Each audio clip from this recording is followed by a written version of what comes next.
গ্রাম মানেই শান্তি। Hello everyone, আসসালামু আলাইকুম। তো আমরা যারা গ্রামে থাকি তারা এরকম প্রতিনিয়ত টাটকা টাটকা সবজি খেতে পাই। আমাদের নানি দাদিরা দেখতাম এরকম উঠানের আঙিনায় সুন্দর সুন্দর সবজি গাছ লাগাতো শীতকালীন, আর প্রচুর পরিমাণে সবজি হতো। মাশাল্লাহ, আমিও লাগাইছি লাউ গাছ। দেখুন অনেক লাউ আসছে, আর শাক তো আছেই।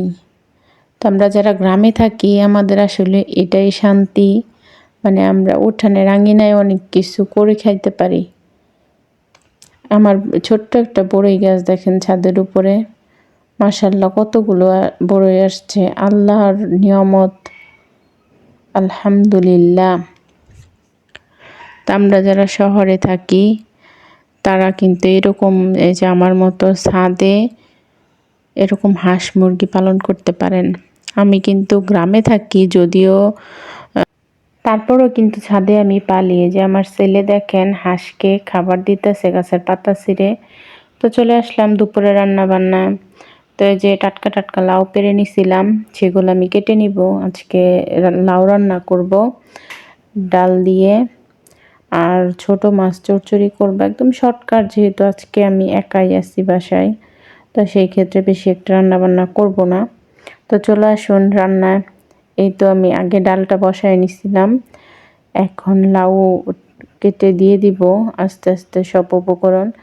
তো অনেকেই হচ্ছে ডাল দিয়ে লাউ পছন্দ করে না, তবে আপনারা মুগ ডাল দিয়ে রান্না করে দেখেন, অনেক ভালো লাগবে, খেতে অসাধারণ একটা স্বাদ।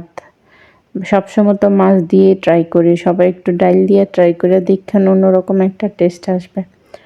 তো এই তো গল্প করতে করতে চলে আসলাম রান্নার একদম শেষ পর্যায়ে।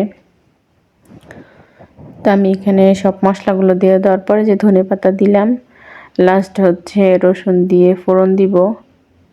তো ফোড়ন দিয়ে আমি নামিয়ে রাখবো। আর আমার নানু দাদুরা দেখতাম সবসময় ছোট মাছ এরকম হাতে মাখিয়ে রান্না করতে, তা আমিও আজকে মাখিয়ে রান্না করব। তো সব মশলাগুলো দিয়ে দিলাম, দিয়ে দেওয়ার পর সব মশলাগুলো দিয়ে দিলাম, দিয়ে সুন্দর করে মাখিয়ে নিব। হাতে মাখানো তরকারির টেস্টই অন্যরকম হয়। আমার নানু বলতো যেই তরকারি হাতে মেখে রান্না করা হয় সেটার মধ্যে অন্যরকম একটা স্বাদ আসে। তো আজকে আমিও আমার নানুর পন্থা অবলম্বন করলাম। এই তো বসিয়ে দিলাম তরকারি। তো যারা যারা আমার চ্যানেলটা সাবস্ক্রাইব করেন নাই অবশ্যই করবেন। আর যেহেতু আমি নতুন, তাই সবাই একটু ক্ষমার দৃষ্টিতে দেখবেন। জানি না কেমন হয়েছে ব্লগটি, সবাই পাশে থাকবেন। তো এই তো আমার রান্না শেষ। সকলকে অসংখ্য ধন্যবাদ এতক্ষণ থাকার জন্য। আল্লাহ হাফেজ।